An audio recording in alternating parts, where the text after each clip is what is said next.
¿Cuál es el sueño peruano, ¿no? Es el de una familia próspera, educada y elegantemente moderna. ¿Qué quiere decir elegante? Va a variar de segmento en segmento. Esto es parte de los estudios que hacemos con el Grupo de Investigación Bienestar, Cultura y Desarrollo de la Universidad Católica. Permítanme rápidamente presentarles a nuestro talentoso, dedicado equipo de gente que es fundamentalmente buenas personas y que de China en China nos estamos recorriendo la felicidad y la infelicidad del Perú. Bueno, esta idea de una familia próspera, educada y elegante, cholo chic, puede ser una idea en abstracto interesante, pero en la práctica tiene un lado torcido. Porque la educación, cuando hemos estado profundizando, es básicamente tener cartón. La gente no busca reforzar sus valores, su identidad y adquirir nuevas competencias. Es el cartón. Entonces, eso explica por qué, no solamente en el Perú, sino es un problema regional, existe un tema de plagio espeluznante. En los exámenes se copian monografías completas, etc. Salen de la universidad con su cartón y no van a competir por competencia, sino tendrán que buscar a un amigo o a un familiar para que los haga entrar. Y dentro de la organización le deberán favores a ellos y se irán generando unas mafias argolleras alucinantes. Pero la argolla se tropezará más temprano que tarde con otra argolla y se generará la guerra de todos contra todos, en perjuicio de la productividad de la empresa y en perjuicio de la productividad nacional. Entonces, ese lado torcido va a generar que vayan creciendo los temas de corrupción, de conseguir plata a la buena o a la mala. Esto ha sido corroborado con el estudio más grande que se ha hecho hasta la fecha en el Perú sobre la identidad nacional en el ámbito de todo el territorio, hecho por el Instituto Integración del Grupo RPP, con los cuales participamos en el análisis. Y hay dos identidades, la del peruano respetuoso y culto, pero culto no como erudición, sino culto como de buenas costumbres, y el peruano desubicado, ¿no? Que es pandémico. El desubicado es un peruano florero, agradable, etcétera, pero que en el fondo no está interesado en generar una relación recíproca de mutua ayuda o mutuo respeto, sino está a la expectativa de aprovechar la oportunidad. Y cuando el otro progresa va a sentirse miserable con un sentimiento muy difundido que es la envidia y va a contraatacar metiéndole cabe al logro del otro, ¿no? Dentro de la argolla no tanto, pero también un poco, y va a practicar el deporte nacional que es el chisme. Entonces, en estas circunstancias también observen que vivir en provincias y tener menor nivel educativo aumenta la posibilidad de ser respetuoso y reduce la posibilidad de ser desubicado, ¿no? Esto tiene que ver también con un proceso bien ancestral. Entonces, ¿en qué momento se jodió el Perú? Ya la ciencia tiene varias respuestas y uno de los momentos jodidos de nuestra historia es cuando los migrantes de las pequeñas comunidades tradicionales llegan a las grandes ciudades como Lima y son recibidos con una discriminación agresiva. Cuando ocurre eso, se activa un fenómeno denominado exclusión social. Y esta exclusión social va a activar el área del cerebro de mayor alerta, que es la del dolor físico. Distintos estudios, este es uno de los más prestigiosos y recientes, pueden señalar que cuando nosotros somos excluidos socialmente, somos choteados, somos marginados, somos denominados cholos de mierda, vamos a tener las mismas activaciones del dolor físico. ¿Y eso qué va a generar? Va a generar primero un corte en el sistema de la empatía. Es decir, yo ya no me voy a poner en el zapato del otro y consecuentemente ya ni lo voy a saludar, ni voy a ser condescendiente y pasado cierto punto de discriminación voy a disfrutar que le vaya mal al otro.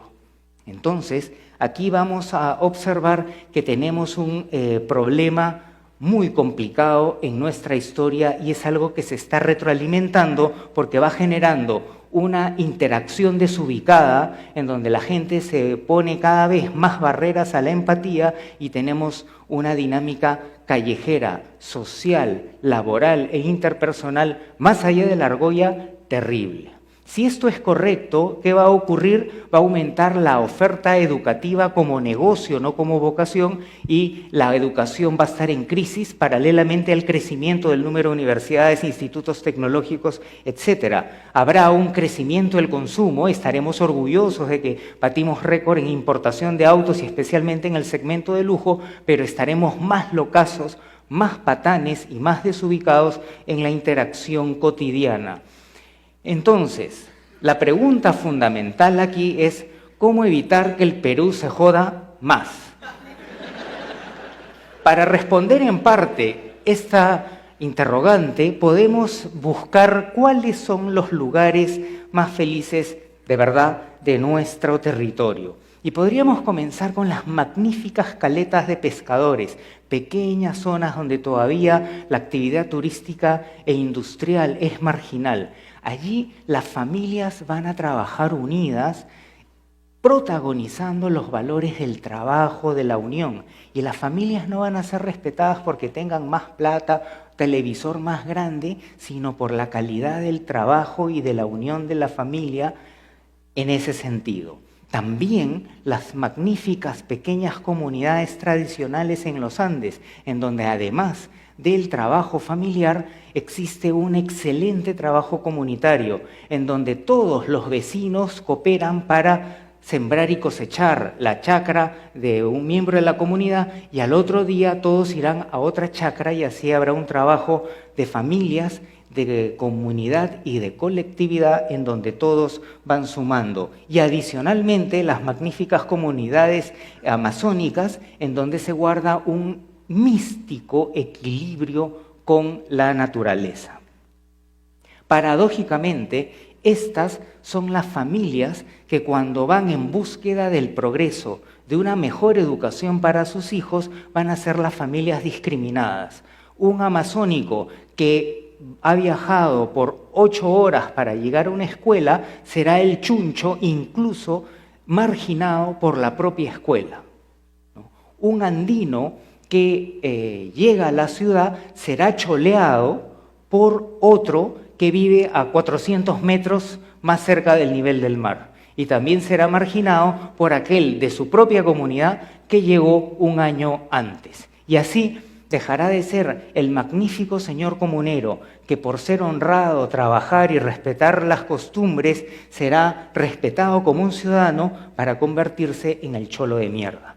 Esto, de alguna u otra forma, va a ir generando que las personas se den mala cuenta que eso magnífico, que esos valores, esa felicidad no es buena y que hay que adoptar un patrón moderno. Y así se compran la gran estafa que es el ideal del cartón y de la plata a la buena o a la mala. Así resulta fundamental reforzar los valores peruanos, no Machu Picchu ni las líneas de Nazca, sino esos magníficos valores, comunidades de los abuelos y de los padres de los muchos de los que estamos aquí presentes, pero integrarlos a la modernidad para cumplir esos dos sueños, el de mantener una buena identidad, pero integrarnos en el mundo más contemporáneo. Y a propósito de esto, una pregunta interesante es, ¿cuál es el lugar más feliz del Perú moderno? Hicimos un estudio en las grandes ciudades en el Perú y encontramos que sistemáticamente uno de los lugares más felices era el Valle del Mantaro. Y el Valle del Mantaro no tiene la magnífica arquitectura cusqueña ni el paisaje esplendoroso de la cordillera de los Andes, sino tiene huancaínos, tiene huancas. El huanca tiene un equilibrio del trabajo y la diversión. Trabaja duro, pero se juerguea duro también. No hay un solo día en el calendario anual donde no haya una fiesta patronal en el Valle del Mantaro. En segundo lugar, es un cholo power, no es un cholo acomplejado, ¿no? Que dice, oh, ingeniero, perdón que hayas venido a mi pueblito feo, ¿no? Chino, ven y tómate 2 cervezas conmigo, ¿no? En tercer lugar, son comunidades de un elevado sentido meritocrático. Cualquier joven huancaíno sabe que respetando las tradiciones, ayudando a la familia, a los vecinos, trabajando duro, teniendo éxito, va a ser reconocido como un señor ciudadano. A diferencia, por ejemplo, de la ciudad del Cusco, uno de los lugares más infelices del Perú, en donde tienen que tener además una familia respetable, y así no van a haber nuevos ricos, solamente van a aumentar los nuevos pobres. Entonces, todo esto va configurando la necesidad, no el lujo ni la opción, la necesidad de emprender un plan nacional de no menos de 3 años, por no decir 7 años, en donde el gobierno, los medios de comunicación, la sociedad civil, la cooperación internacional, cada uno de nosotros aquí presentes esté involucrado. ¿Para qué? Para rescatar los valores tradicionales e integrarlos en la modernidad, ¿no? ¿Y por qué es importante esto? Por 2 sencillas razones. Primero, porque así vamos a lograr nuestra felicidad personal y la felicidad de la familia, y en segundo lugar, porque así evitaremos que este país se siga jodiendo.